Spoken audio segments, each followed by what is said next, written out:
Nous allons continuer avec ce thème que nous avions commencé depuis. Nous sommes en train de partager sur le livre d'Exode. Je suis l'Éternel qui te fait sortir. Aujourd'hui, nous allons ajouter un petit sous-thème à ce grand thème. Je suis l'Éternel qui te fait sortir. 2 points pour le culte, pour l'adorer, pour le culte. Et durant notre méditation d'aujourd'hui, nous allons voir comment est-ce que le Seigneur a orchestré cette sortie afin de l'adorer et aussi en quoi consiste le culte ou l'adoration au Seigneur. Bien évidemment, c'est dans le chapitre 4 où vraiment les explications sont beaucoup plus détaillées. Mais ici, dans le verset 3, nous allons essayer de faire comme une brève introduction de cela afin de pouvoir mieux connaître le Seigneur. Nous lisons la parole, Exode chapitre 3, à partir du verset 16. Va, rassemble les anciens d'Israël et dis-leur: l'Éternel, le Dieu de vos pères, m'est apparu, le Dieu d'Abraham, d'Isaac et de Jacob. Il a dit: je vous ai vu, j'ai vu ce qu'on vous a fait en Égypte. Et j'ai dit, je vous ferai monter de l'Égypte où vous souffrez dans le pays des Cananéens,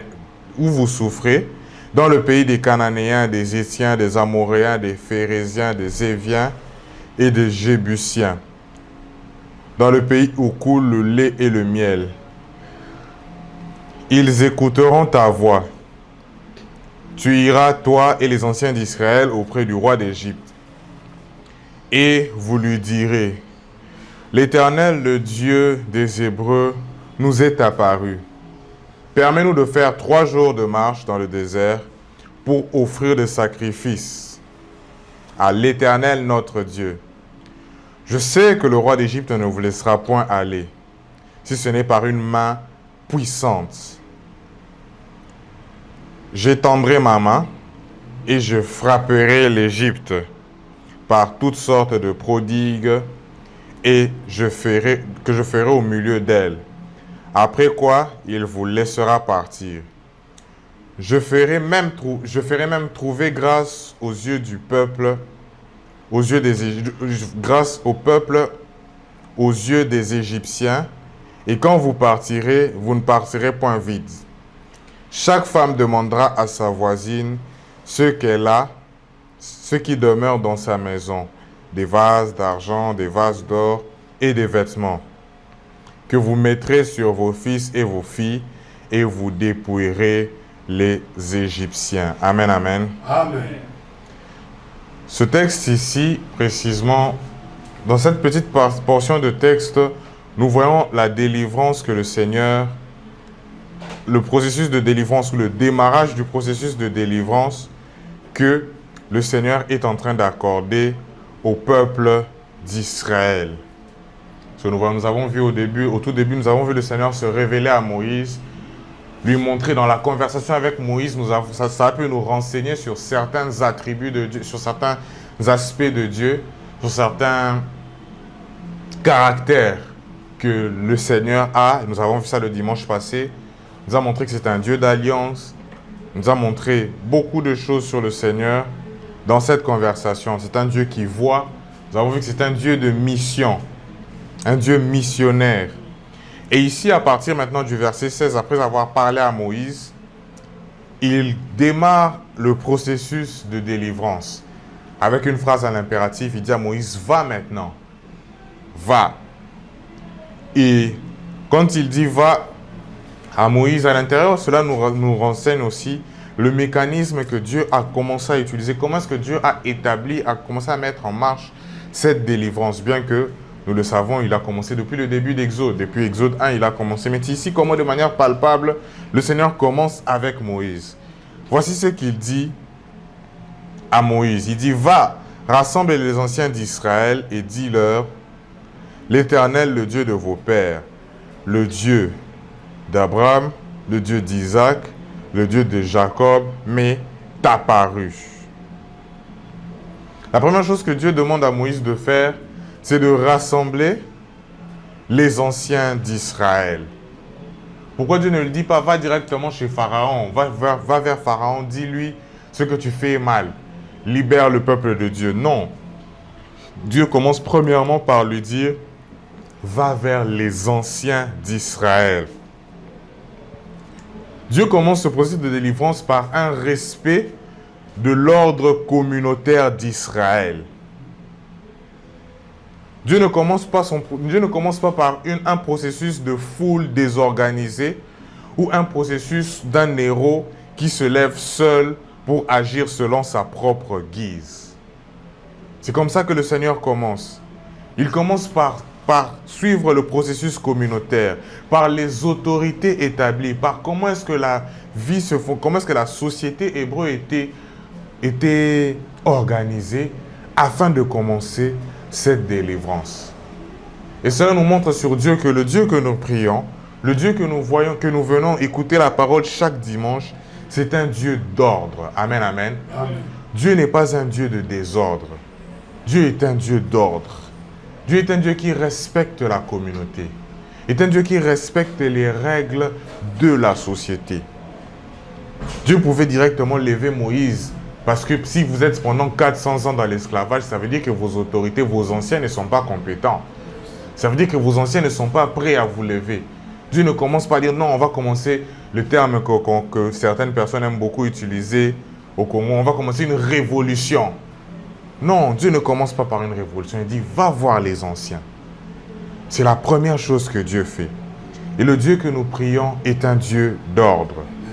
Et dans tout ce que nous faisons, nous devons garder à l'esprit que c'est un Dieu d'ordre.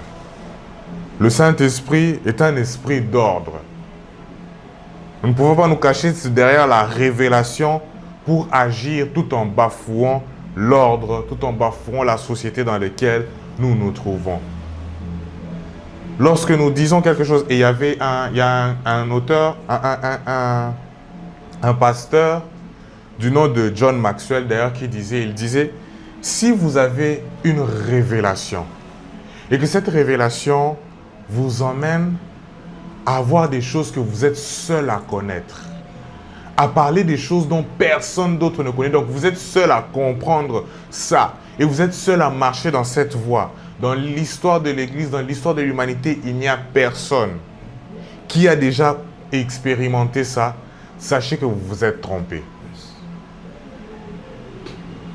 Sachez que vous vous êtes trompé. Si ton Dieu, c'est ton Dieu à toi-même, tu as une expérience sophistiquée. Notre Dieu n'est pas une nouvelle technologie pour dire non, j'ai innové. J'ai innové dans la technologie. Non, notre Dieu est un Dieu d'ordre, en lequel il n'y a ni changement, ni ombre de variation. Amen, amen. Amen. Et voici encore pour prouver son ordre ce qu'il dit. Lorsque tu vas vers les anciens, dis-leur, le Dieu de vos pères, le Dieu d'Abraham, d'Isaac et de Jacob, m'est apparu. Amen, amen. Amen. Lorsque nous nous approchons, il nous montre qu'en s'approchant ici, nous voyons Dieu dire d'aller vers le Dieu de vos pères. Il s'identifie à l'alliance qu'il avait faite auparavant avec les patriarches Abraham, Isaac et Jacob. Il ne change pas d'identité selon la saison. Il ne change pas d'identité selon les circonstances, selon les situations difficiles.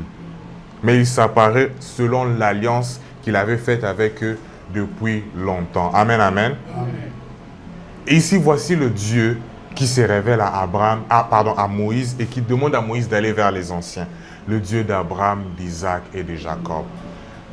Le peuple d'Israël est en train de passer 400 ans en esclavage. 400 ans pendant lesquels ils avaient l'impression que le Dieu d'Israël les avait abandonnés. 400 ans pendant lesquels ils avaient besoin d'un renouveau. 400 ans selon lesquels ils avaient besoin de l'air pur. Moi qui suis jeune, nous aimons surtout dans les périodes des élections d'ici 2027, 2028, à partir de l'année prochaine, on va souvent entendre ça, on veut du renouveau. On veut un changement de la classe politique. On veut quelque chose de nouveau. Mopepeya Sika, un vent nouveau, ce sont des termes qu'on entendra très souvent. Mais ici, Dieu ne dit pas non, je viens avec un vent nouveau. Il se révèle avec une ancienne alliance. L'alliance dont il le connaissait. L'alliance qu'il a faite avec Abraham, Isaac et Jacob. Amen, amen. L'identité de notre Dieu ne change pas selon les saisons. Le caractère de notre Dieu ne change pas selon ce que nous sommes en train de vivre. Notre Dieu n'est pas à un moment, non, c'est un Dieu de mariage. Il se révèle à toi comme étant un Dieu de mariage. Et un autre jour, il se révèle à toi comme étant un Dieu du voyage. Ou pour que Dieu puisse te parler, ou pour que tu puisses attirer à Dieu, on te dit non, ce Dieu-là, c'est un Dieu de mariage. Et à un moment, comme tu es déjà marié, bon, c'est plus important. Si on lui parle du mariage, ce sera plus intéressant. Parlons-lui du voyage. Le Dieu qui donne les voyages m'est apparu. Non, non, non.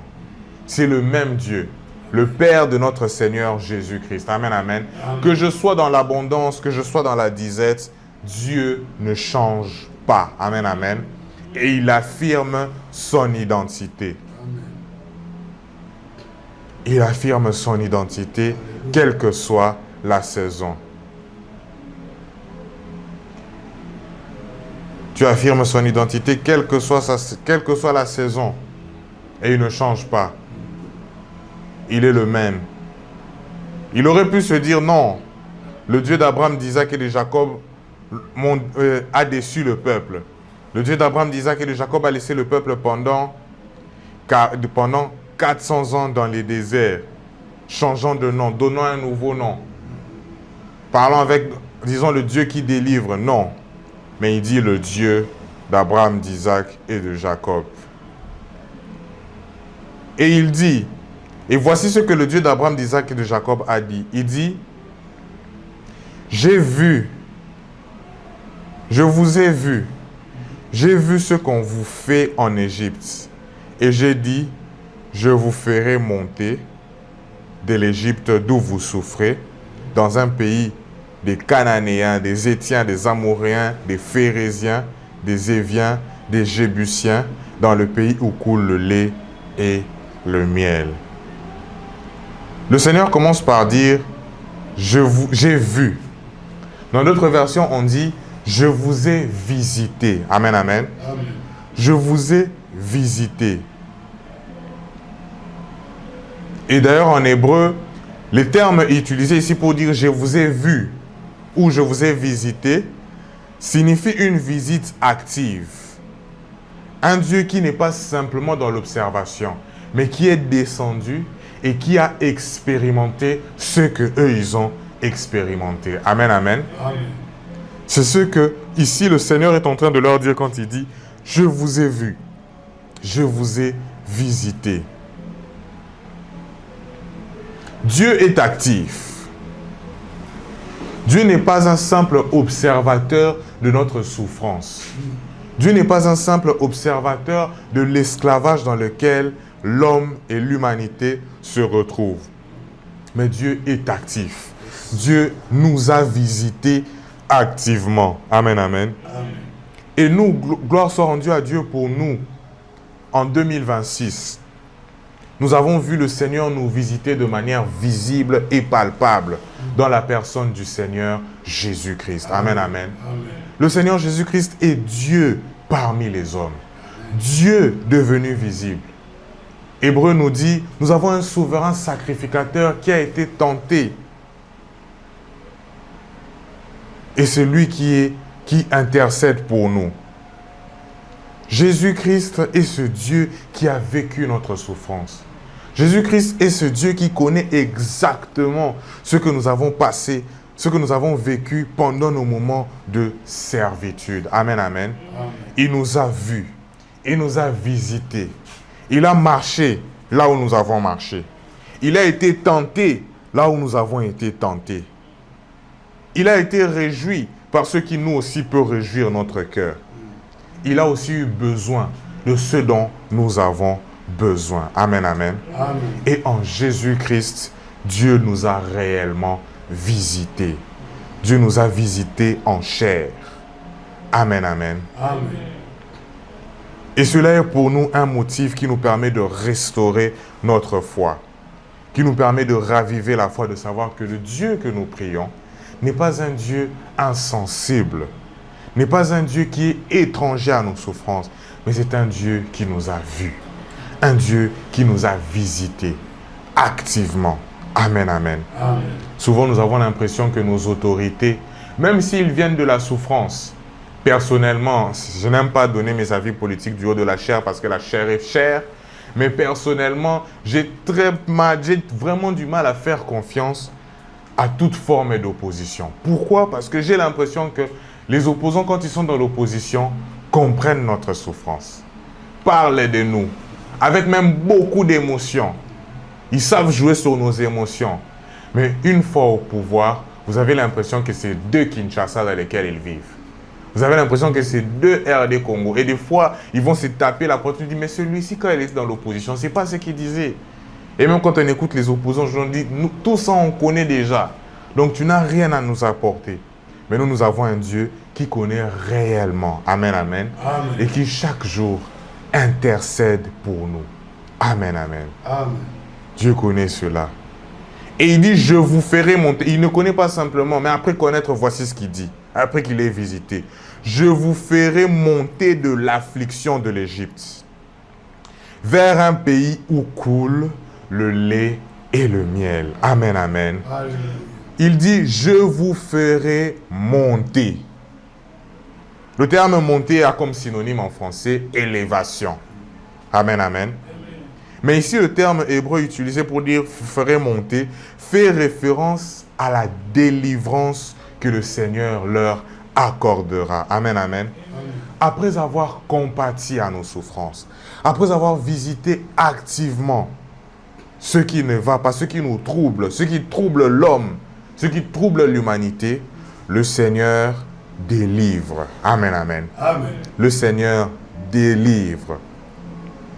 Il délivre de l'affliction. La délivrance est une élévation. La délivrance est l'élévation dont l'homme a besoin. L'élévation dont l'homme a besoin n'est pas une élévation sur le terme de carrière ou professionnelle.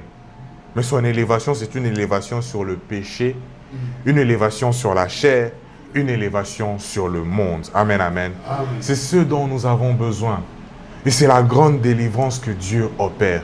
Nous allons voir ça encore en davantage lorsque nous allons évoluer.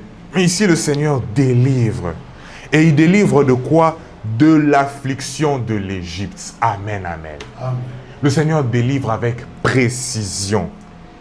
Le Seigneur guérit le réel problème dont nous avons, dont nous souffrons. Il délivre de l'affliction de l'Égypte. Le Seigneur ne délivre pas selon son bon vouloir. Le Seigneur ne délivre pas selon une délivrance qui est à son niveau. Non. Mais le Seigneur nous délivre selon la délivrance qui est à notre propre niveau. Amen, amen. Amen. Nous qui sommes en Afrique, nous connaissons ça, nous voyons cela. Lorsque nous voyons nos autorités, des fois, poser des actions, de très grandes actions, très louables, très belles, mais qui sont en déphasage, des fois, avec notre propre vie. Amen, amen. Amen. Avec notre propre vie. Vous entendrez, par exemple, je donne un exemple imaginaire, n'est-ce pas? Je ne veux pas entrer dans les considérations politiques, mais dans un exemple imaginaire, vous verrez, par exemple, un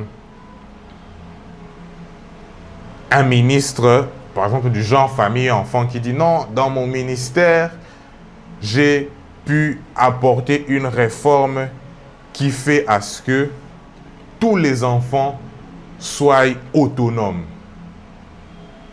Et ils applaudissent cela, ils peuvent dire voilà, c'est une très belle réforme.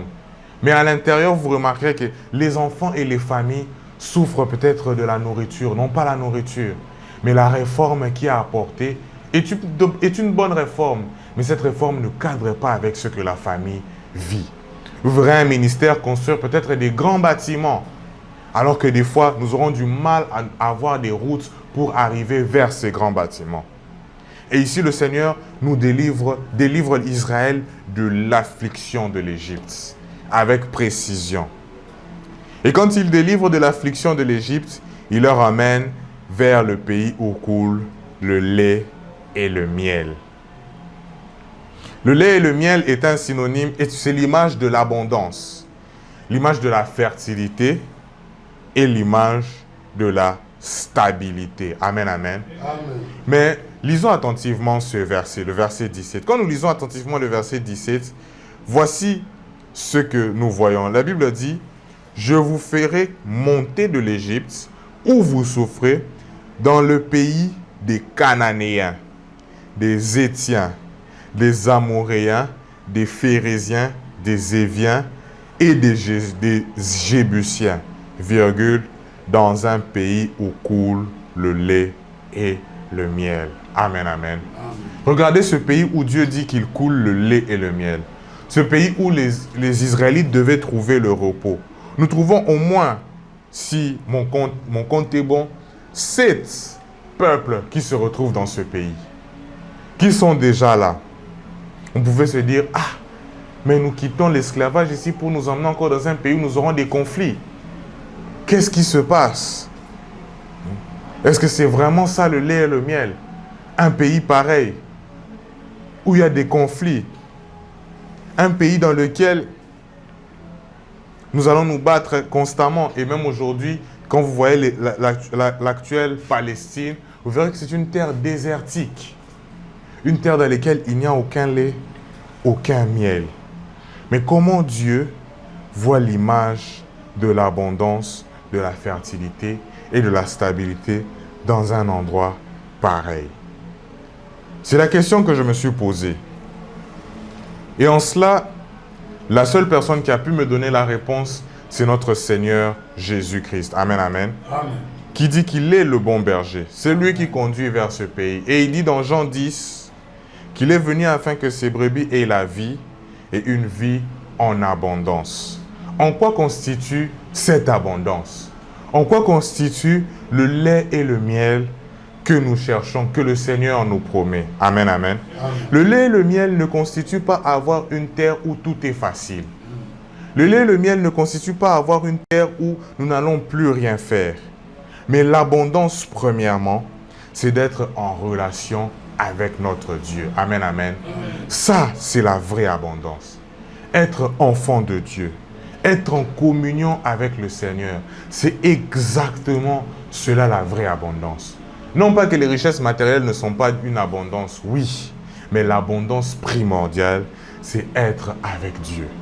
C'est être au service de notre Dieu. Amen, amen. Amen. Dieu ne nous délivre pas seulement de quelque chose, mais il nous délivre aussi pour quelque chose. Amen, amen. Il ne nous délivre pas seulement de quelque chose, mais il nous délivre aussi pour quelque chose. Et c'est ce que nous allons voir. C'est ce quelque chose-là qui est le lait et le miel. Il continue dans le verset 18, il dit, « Ils écouteront ta voix. Ils écouteront ta voix. Et tu diras, toi et les anciens d'Israël, et tu iras, toi et les anciens d'Israël, auprès du roi d'Égypte, et vous lui direz, l'Éternel, le Dieu des Hébreux, nous est apparu. Permets-nous de faire 3 journées de marche dans le désert pour offrir des sacrifices à l'Éternel. » Amen, amen. Amen. Quand je lisais cette partie, j'étais un peu troublé. Je me suis dit, dans tout le texte, nous voyons que Dieu est là pour délivrer le peuple, pour sauver le peuple. Je m'attendais à ce que Dieu puisse donner des armes à Moïse, Dieu puisse donner des techniques à Moïse afin que le peuple puisse se soulever, créer une révolution en Égypte et afin qu'il puisse quitter l'Égypte. Mais ici, il apparaît à Moïse dans un buisson ardent, très spectaculaire. Il parle à Moïse, il détaille à Moïse qui il est, très spectaculaire. Il lui demande de voir les anciens, de parler avec les anciens. Et après, le Seigneur demande de partir avec les anciens, pas pour dire directement que le peuple de Dieu puisse partir, mais il dit, laisse-nous d'abord 3 jours afin d'adorer le Seigneur. Amen, amen. Amen. Afin d'adorer le Seigneur. C'est ce que le Seigneur fait. Dieu parle à Moïse. Il lui dit, les anciens t'écouteront et tu leur diras. Dieu promet que les anciens écouteront Moïse. Dieu promet à son libérateur que ceux de son peuple écouteront sa voix. Amen, amen. Amen. Notre Seigneur Jésus-Christ dit, je connais mes brebis et elles entendent ma voix. Amen, amen. Elles entendent ma voix. Bien-aimé, la voix du Seigneur est douce. La voix du Seigneur est facile à reconnaître par ses brebis. Si vous voyez certaines personnes qui s'entêtent à ne pas vouloir écouter le Seigneur, malgré toutes les explications qu'on peut donner, malgré tout ce qu'on peut faire, vous verrez certaines personnes ne pas vouloir écouter le Seigneur. Certaines personnes s'acharner sur l'église de Dieu, malgré toutes les explications qu'on peut donner. S'acharner et chercher toujours ce qu'il y a de mauvais dans l'église du Seigneur.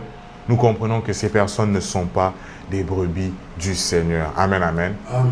Les brebis du Seigneur écoutent sa voix. Nous devons d'écouter la voix de notre berger. Si nous n'arrivons pas à écouter sa voix, posons-nous la question. Suis-je vraiment une brebis du Seigneur?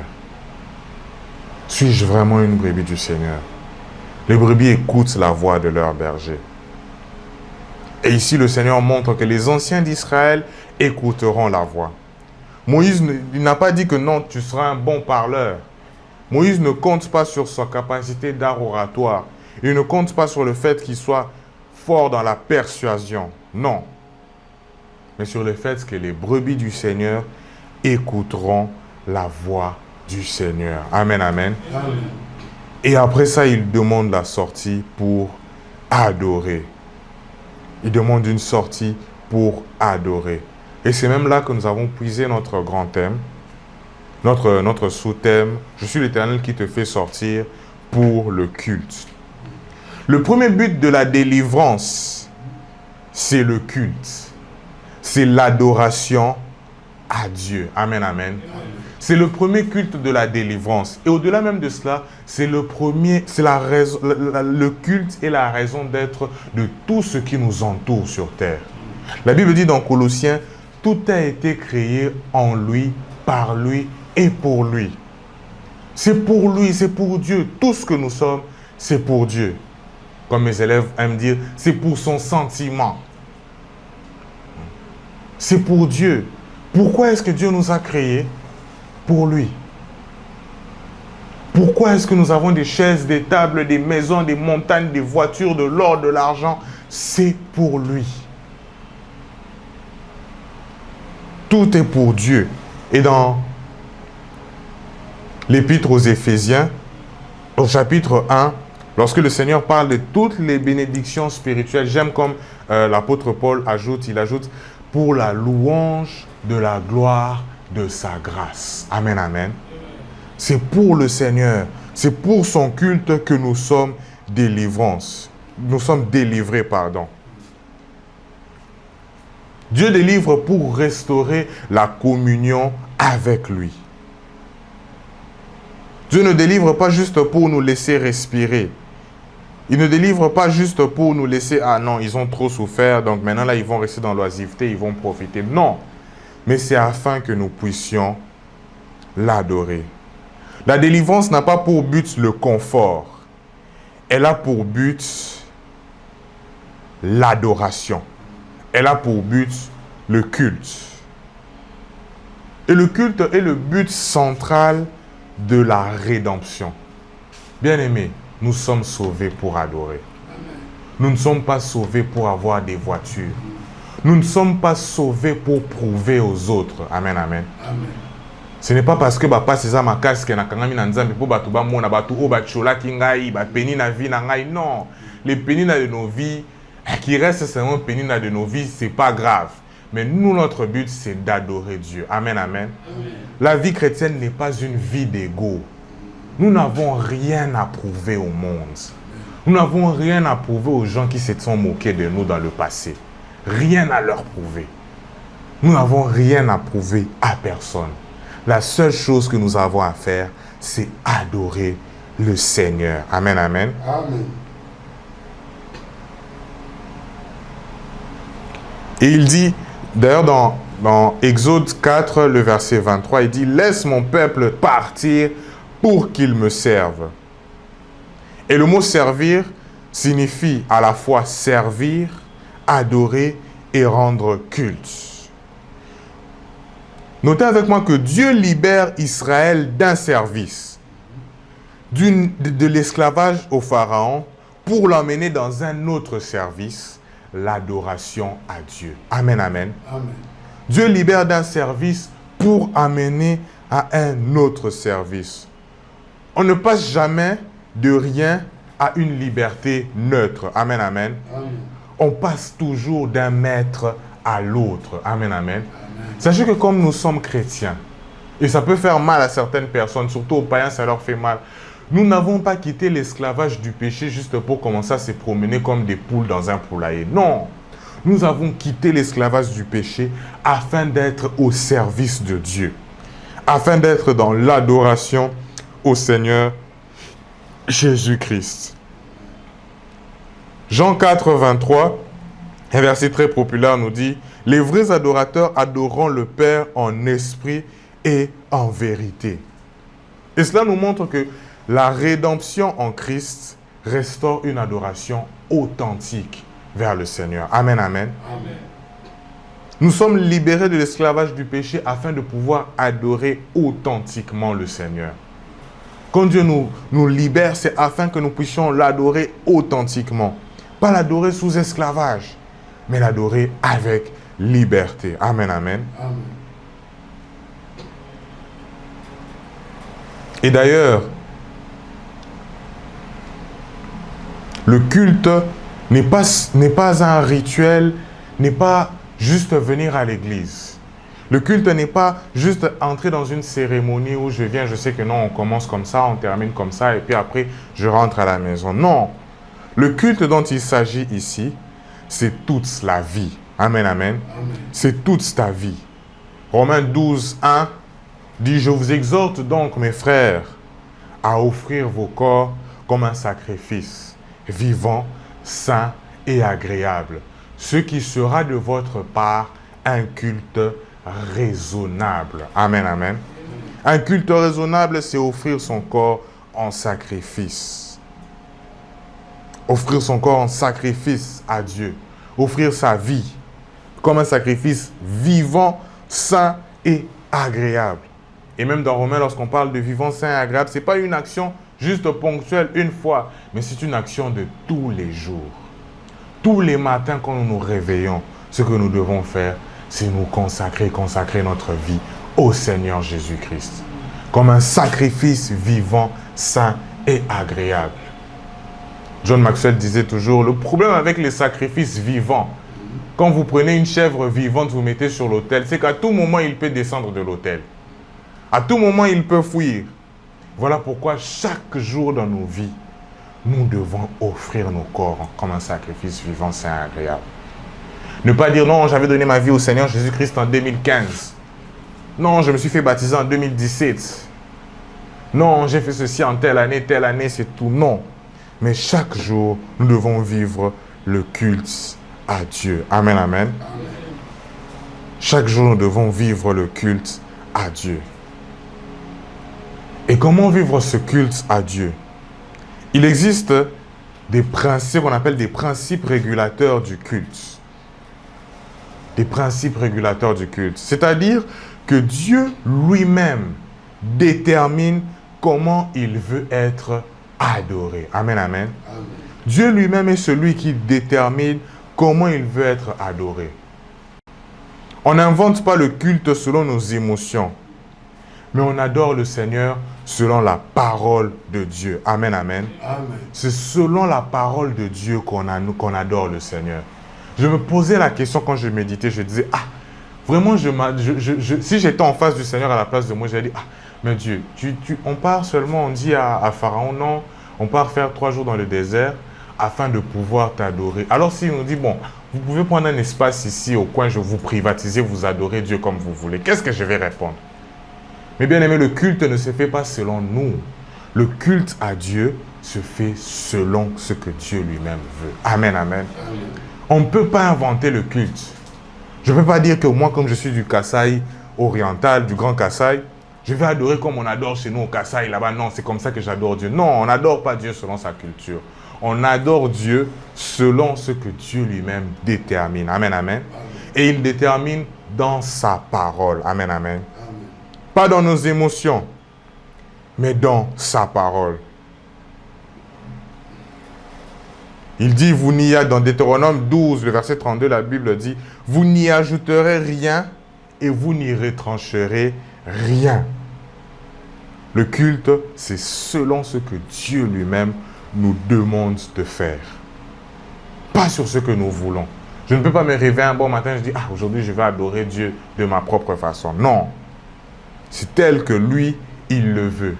Amen, amen. Amen. Comme je voyais certaines personnes qui disaient, moi, tellement les églises m'ont déçu. Quand j'ai ma dîme, quand j'ai mon offrande, au lieu d'amener à l'église, au lieu de donner à l'église, je pars en cours de route, je partage ça entre orphelins. L'idée est bonne. Mais est-ce que c'est ce que Dieu a demandé que tu puisses faire? Est-ce que cela est biblique? On n'adore pas le Seigneur comme on le veut. On adore le Seigneur avec comme soubassement la parole de Dieu. Amen, amen. Amen. La parole de Dieu. Et il faut savoir autre chose à savoir sur le culte, c'est que le culte est centré sur Dieu. Amen, amen. Amen. Le culte n'est pas centré sur nos sensations. Le culte n'est pas centré sur nos performances. Le culte n'est pas centré sur nos talents. Amen, amen. Amen. Ce n'est pas sur ça que le culte est centré. Le culte est centré sur Dieu. Dans les moments de louange, beaucoup pensent que le moment de louange est bon seulement lorsque sa chanson préférée joue. Quand on fait jouer sa chanson préférée, là, c'est dit, ah, aujourd'hui vraiment, la louange, c'était parfait. Non, ça n'a rien à voir avec ta sensation, non. Et ce n'est pas la performance. Même si la personne qui chante a une voix grave, comme la voix du frère Kenny, tout ne dépend pas de sa performance. Amen, amen. Ce n'est pas de ma performance que le culte à Dieu dépend. Et surtout pas, encore moins, de nos talents. Amen, amen. Amen. Ce n'est pas parce que je suis un bon orateur. Ce n'est pas parce que je parle bien français. Ce n'est pas parce que je parle bien anglais. Ce n'est pas parce que je parle bien lingala que le culte de Dieu est bien. Amen, amen. Amen. Et nous ne devons pas centrer cela sur nous. Nous ne devons pas centrer cela sur l'homme. Ah, aujourd'hui, je n'ai pas passé un bon culte parce que le prédicateur, là, moi, je n'aime pas. Moi, j'ai mon prédicateur préféré à l'église quand c'est lui qui prêche. C'est bon. Mais quand ce n'est pas lui, ah, je ne viens pas. Je me rappelle, il y a une église dans laquelle j'avais évolué. Lorsqu'on a annoncé, il y avait un prédicateur, un très bon prédicateur que j'aime beaucoup, même jusqu'à aujourd'hui. Lorsqu'on a annoncé que c'est lui qui sera l'invité de l'église, ah, c'est plein. C'est plein parce qu'on sait que ce jour-là, il va venir, il va performer. Mais quand on sait que bon, il est parti, tout le monde est parti avec lui. Le culte ne dépend pas du talent d'une personne. Amen, amen. Amen. Mais le culte est centré sur la gloire de Dieu premièrement. Amen, amen. Amen. C'est sur la gloire de Dieu qu'est centré le culte. Le culte est centré sur la gloire de Dieu. C'est ce que nous devons rechercher dans nos cultes. La gloire de Dieu. Est-ce que dans la prédication d'aujourd'hui, Dieu a-t-il eu gloire? Est-ce que dans la louange d'aujourd'hui, Dieu a-t-il pu tirer sa gloire? Est-ce que même dans les moments de communiquer, dans les moments des offrandes, Dieu a-t-il pu tirer sa gloire? Est-ce que dans mon habillement, Dieu a-t-il pu tirer sa gloire? C'est cela, c'est sur ça qu'est centré le culte. Et l'apôtre Paul dit dans 1 Corinthiens 10, 33, si je ne me trompe pas, que ce soit que vous mangez, que ce soit que vous buviez, faites tout pour la gloire de Dieu. Amen, amen. Tout doit être réfléchi par rapport à la gloire de Dieu. Amen, amen. Et non par rapport au confort de l'homme. Mais par rapport à la... C'est ce que nous devons chercher dans nos cultes. Si Dieu tire la gloire, let's go. Allons-y. Faisons-le. Mais s'il n'y a pas de gloire de Dieu, quelle que soit la beauté de ce que nous pouvons faire, ce n'est pas nécessaire. Amen, amen. Amen. Ce n'est pas nécessaire. Et ce sont des œuvres mortes. La deuxième chose sur laquelle le culte est centré, c'est sur la proclamation de la parole de Dieu. Amen, amen. Amen. La proclamation de la parole de Dieu. La parole de Dieu et ce que nous venons faire et ce qui nous ramène à l'église, ce qui nous réunit ici. Sans la parole de Dieu, nous n'avons pas lieu de nous tenir ici et de dire que nous sommes en train de faire culte. Amen, amen. Nous ne pouvons pas venir, nous disons aujourd'hui, même si nous disons qu'aujourd'hui c'est une journée de prière et que nous prions, nous disons nous allons faire une journée de prière du début à la fin, nous serons en prière. Cette prière doit toujours être cadrée ou encadrée par la parole de Dieu. Amen, amen. Parce que rappelez-vous, on a dit qu'on adore Dieu selon ce que Dieu veut. Et ce que Dieu veut, on le connaît dans sa parole. Amen, amen. Dans sa parole. Et la troisième chose sur laquelle il est centré, c'est la prière. Amen, amen. La prière. La prière comme communion avec Dieu. Amen, amen. Beaucoup de gens se disent, les réformés, les gens qui aiment beaucoup lire la parole de Dieu, ils n'aiment pas beaucoup la prière. Je connais beaucoup de gens qui disent, moi je n'ai pas envie de beaucoup étudier parce que je trouve que quand on étudie beaucoup, même la parole de Dieu, on ne s'attache pas à la prière. Non. Au contraire, quand on étudie la parole de Dieu, on doit encore beaucoup plus prier. Amen, amen. Beaucoup plus prier. Et d'ailleurs, la parole de Dieu, ce qui juste pose problème, c'est que la parole de Dieu, des fois, rend la prière très difficile. Je m'explique. Lorsque vous connaissez la parole de Dieu, vous savez comment est-ce qu'il faut prier. Les disciples de Jésus, avec une marche, en train de marcher avec le Seigneur, observent le Seigneur. Ils se rendent compte que, il agit comme ceci. Il est différent des pharisiens. Il est différent de ceci, cela. Il est même différent de Jean-Baptiste. On regarde Jean-Baptiste, très zélé. On regarde les pharisiens, hyper zélés. Mais on regarde Jésus, la Bible dit qu'il s'assoit avec des publicains, il s'assoit avec des gens de mauvaise vie. Mais c'est lui le Messie. C'est lui le Fils de Dieu. Donc on se rend compte qu'il y a beaucoup de choses qu'on a ajoutées dans la prière qui en fait, lui-même le Fils de Dieu ne fait pas ça. Et les disciples disent à Jésus, enseigne-nous à prier comme Jean l'enseigne aussi à ses disciples. Plus nous connaissons la parole de Dieu, plus nous nous rendons compte qu'il y a des choses que nous avons mis dans la prière depuis longtemps, des fois qui n'ont fait que nous alourdir. Et des fois, quelqu'un qui lit la parole de Dieu se rend compte que, maintenant comment je dois prier? Et c'est là que nous devons avoir l'humilité comme les disciples pour dire au Seigneur, enseigne-nous à prier. Amen, amen. Et non, on ne prie plus. Et c'est là le piège dans lequel beaucoup de gens tombent. Jean-Baptiste gêné. Jésus ne gêne pas. Ça veut dire nous, si on ne va pas jeûner. Non. Jésus nous montre dans quel cadre le chrétien il jeûne. Amen, amen. Amen. Eux, ils font comme ça, eux, ils font comme ça. Et Jésus nous montre comment prier. Et lorsque nous prions avec la connaissance de Dieu, notre prière est légère et précise. Amen, amen. Je n'ai pas besoin de me tuer le corps 5 jours dans la montagne de Mangengenge. Parce que je connais le Seigneur. Amen, amen. Et dans la parole de Dieu, nous voyons la plupart des miracles que Jésus a fait. On n'a pas vu Jésus faire une séance de délivrance de 2 heures avec quelqu'un où il est enfermé. Non. Pourquoi? Parce qu'il avait la connaissance de la parole de Dieu. Amen, amen. Amen. Le culte est basé sur la prière. Et autre chose à savoir sur le culte, c'est que le culte est une réponse à la grâce de Dieu. Amen, amen. Amen.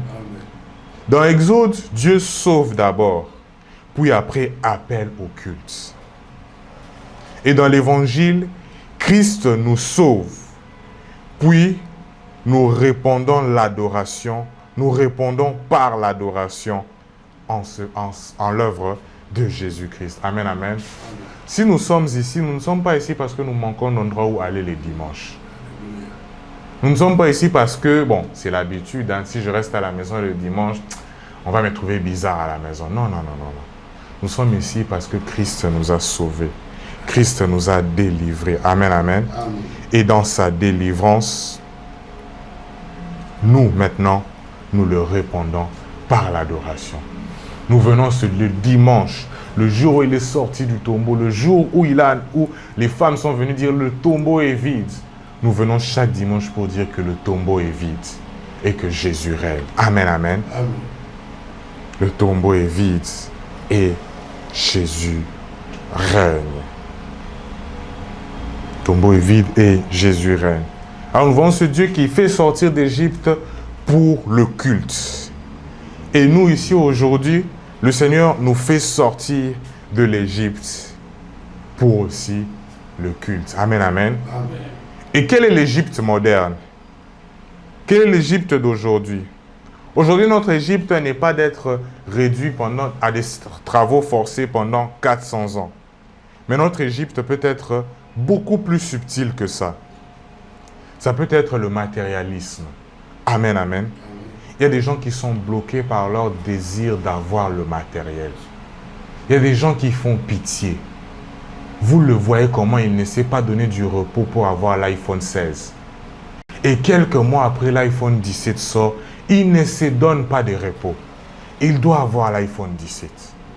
Et après ça, l'iPhone 18, quand ça va encore sortir bientôt, je pense peut-être en juillet ou en décembre, l'heure où ils vont faire sortir, lui, il doit seulement suivre ça. Et ce matérialisme pour lui, là, c'est un esclave. C'est un sujet d'asservissement. Amen, amen. Amen. Il y a d'autres, c'est l'orgueil, la vanité. Chose qui s'attache beaucoup aux autorités, aux politiciens, aux grands hommes, même aux hommes de Dieu. Amen, amen. La vanité, l'orgueil. Il y a des personnes qui sont attachées, qui font des choses juste pour qu'on leur voie. Il y a des gens qui construisent des gratte-ciel très grands en se disant, afin que le monde ne puisse jamais m'oublier. Amen, amen. On va seulement t'oublier. On peut même entrer dans cet immeuble-là que tu as construit et à la fin, on t'oublie. On pose la question, ah, tu connais celui qui a construit, c'est tel, tel, tel. Les enfants disent, ce n'est même pas mon problème. Je n'en ai rien à faire que ce soit lui. Amen, amen. Amen. L'orgueil peut constituer pour l'homme une source d'asservissement. L'activisme. L'activisme est aussi une forme d'Égypte des temps modernes. L'activisme consiste à trop travailler et à travailler à l'excès. Nous voyons ça même dans les gens qui sont dans les pays occidentaux. La personne n'a plus le temps pour lui. Sa vie lui passe comme ça. Il se réveille à 5 heures, il travaille jusqu'à 3 heures, 4 heures, il dort, il travaille encore, il dort, il travaille, il dort, il travaille. Et il se dit qu'il est bien. Et au bout d'un moment, il souffre des dépressions, il souffre des problèmes mentaux. Il y en a même qui ont le burn-out. Pourquoi? Excès d'activité. Le succès personnel. Amen, amen. Tout cela sont des formes d'Égypte. Amenés à l'excès sont des formes de sujets d'asservissement pour nous. Et Dieu, quand il nous délivre pour restaurer l'unité avec lui et nous redonner de l'affection. Amen, amen, envers le Seigneur. C'est ce que Dieu fait. Dieu nous donne du repos. Lorsque nous sommes en Christ, le culte de Christ, c'est vrai, nous sommes toujours en train de servir, mais nous servons dans le repos. Amen, amen. L'auteur des Hébreux dit, entrez dans son repos. En Christ, nous avons le repos. Est-ce que nous ne travaillons pas en Christ? Si, nous travaillons. Mais nous travaillons avec paix, avec repos. Parce que nous savons qu'en Christ, le résultat ne dépend pas de nos efforts, mais ça dépend de la grâce de Dieu. Amen, amen. Nous travaillons dur, mais dans le repos. Amen, amen. Est-ce qu'il n'y aura pas de succès personnel en Christ? Si, il y a des succès personnels. Il y a des gens, des chrétiens qui ont du succès, pas seulement dans l'église, dans le domaine séculier. Mais en Christ, nous avons ça et nous avons du repos. Amen, amen. Vous ne verrez pas un chrétien qui a du succès, après où il n'arrive pas à dormir la nuit. Il a du succès, mais il doit prendre comme... je suivais le documentaire de Michael Jackson où on disait qu'il devait prendre des somnifères à dose d'éléphant pour dormir. Jusqu'aujourd'hui, je me dis, est-ce que ce n'était pas l'exagération du journaliste? Mais ce qui est vrai, il en prenait beaucoup, jusqu'à mourir d'overdose. Tu es le roi de la pop. Jusqu'aujourd'hui, il n'y a pas ton égal. Mais qu'est-ce qui ne va pas? En Christ, nous avons le repos. Amen, amen. Amen. L'esclavage moderne, ce n'est pas l'absence de liberté politique, mais c'est l'absence d'adoration véritable. Amen, amen. Tout être humain adore quelque chose. Soit il adore l'argent, soit il adore le pouvoir, soit il adore l'image, des images, soit il s'adore lui-même. Et la vraie question qu'on doit se poser, c'est qu'est-ce que nous adorons? Qu'est-ce qui pour nous est une raison d'adoration? Qu'est-ce qui pour nous est une raison d'adoration? C'est quoi que tu adores? Est-ce que c'est ta propre carrière? Parce qu'il y a des gens qui, lui, si sa carrière n'évolue pas, il ne sait pas avancer. Il peut avoir tout le bien du monde, mais tant qu'il n'est pas DG dans cette entreprise-là, il est malheureux. C'est ce que tu adores. Quel est constamment l'objet de tes pensées? C'est ce que tu adores. Est-ce l'argent? Est-ce le pouvoir? Il y a des gens qui aiment le pouvoir plus que l'argent. Moi, personnellement, ça m'étonne. Mais oui, il y a des gens comme ça. Même quand il n'a pas d'argent, souci n'est qu'à bien grand prêtre. Son souci, c'est d'être au top, que les gens continuent à parler de lui. Il est capable de prendre 20 000 $, il part acheter des habits dans les boutiques de Louis Vuitton. Car rapport à la danger. Oui, il y a des gens comme ça. Et qu'adores-tu, bien-aimé? Quel est l'objet de ton culte? C'est ça la bonne question. Mais j'aimerais nous dire, Jésus-Christ est le culte parfait. Amen, amen. Jésus est le culte parfait. Jésus est le culte parfait. Il est le véritable temple. Amen, amen. Jésus est le véritable temple. Il est le temple que personne ne peut détruire. Aujourd'hui, c'est toujours des conflits israélo-palestiniens. Toujours beaucoup de choses. Tout le monde veut récupérer Jérusalem. Tout le monde veut y mettre son temple. Temple qui s'est détruit. Salomon a construit un temple. Ça a été détruit. On a reconstruit ce temple. Ça a été détruit. Et maintenant, même sur l'endroit où était construit le temple, je pense que c'est la Kaaba des musulmans qui est construit. Ça va aussi être détruit. Le véritable temple qui ne peut se détruire, c'est Jésus. Amen, amen. Il est ce temple que les hommes ont voulu détruire, que les hommes ont mis 3 jours dans le tombeau et qui s'est ressuscité. Amen, amen. Jésus-Christ de Nazareth. Il est le véritable sacrifice. Il est le sacrifice parfait. Il est cet agneau sans tache qui a ôté le péché du monde. Les sacrifices humains couvraient les péchés de l'homme pour un certain temps. Mais lui, il est venu l'ôter. Jésus-Christ est le véritable sacrifice du temple. Les poulets qu'on égorgeait, impressionnant, ça faisait peur. Mais ce n'était pas des sacrifices parfaits. Amen, amen. Ça ne pouvait pas ôter le péché de l'homme. Ça ne pouvait pas délivrer l'homme de son esclavage. C'est le sacrifice de Jésus-Christ qui nous a délivrés réellement. Amen, amen. Et il est le véritable grand prêtre ou grand sacrificateur. Amen, amen. Il est le véritable grand sacrificateur. Dans l'Ancien Testament, lors de la grande fête, le sacrificateur entrait avec le sacrifice. Et on l'attachait les coulées. Lui, il allait dans les lieux très saints. On l'attachait une chaîne aux pieds. Parce qu'il y avait des risques qu'il puisse mourir à l'intérieur. Mais Jésus est le sacrificateur parfait. Celui qui est digne de présenter le sacrifice devant le Père. Amen, amen. Jésus est le sacrifice parfait. Jésus est celui qui a totalement satisfait la justice de Dieu. Voilà pourquoi il est celui dont nous avons intérêt à adorer. Amen, amen. Nous avons intérêt à l'adorer parce qu'il est parfait. L'argent n'est pas parfait. Ça vient, ça part. Quel que soit le montant, ça finit. Nous-mêmes, nous ne sommes pas parfaits parce que nous changeons. Même si tu es la personne la plus forte du monde, un jour, un petit de 16 ans, de 17 ans viendra et il va te battre. Moi, je dis, je suis danger. Moi, je suis Martin Bakole. Moi, je suis Mike Tyson. Un jour, un petit de 16 ans viendra, il va te mettre au tapis. Et nous-mêmes, nous ne sommes pas des grandes sources. Le pouvoir termine. La physionomie du monde aujourd'hui n'a rien à voir avec la physionomie du monde il y a 200 ans. Dernièrement, je suivais l'indépendance des Chinois. Et pendant leur indépendance, ils faisaient défiler toute leur artillerie militaire. Et quand ils ont fait défiler toute leur artillerie militaire, il y avait des gens qui étaient en train de pleurer. Et la journaliste posait la question, mais pourquoi les gens sont en train de pleurer alors que vous êtes en train de faire défiler vos fusils, vos armes, vos missiles? Il y a des gens qui pleurent.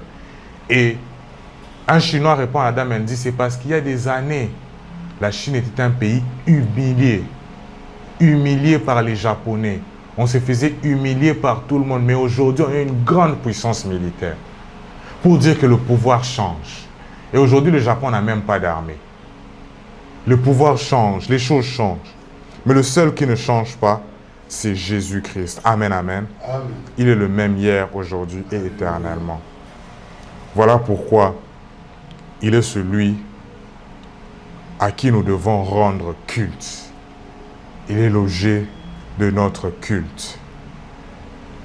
Et aujourd'hui, en sortant, comme je l'ai dit, le culte, ce n'est pas seulement les dimanches, mais le culte, c'est toute ta vie.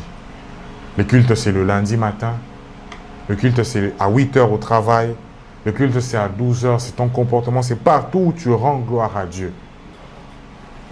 Et ma question pour nous, rendrons-nous gloire à Dieu durant cette semaine?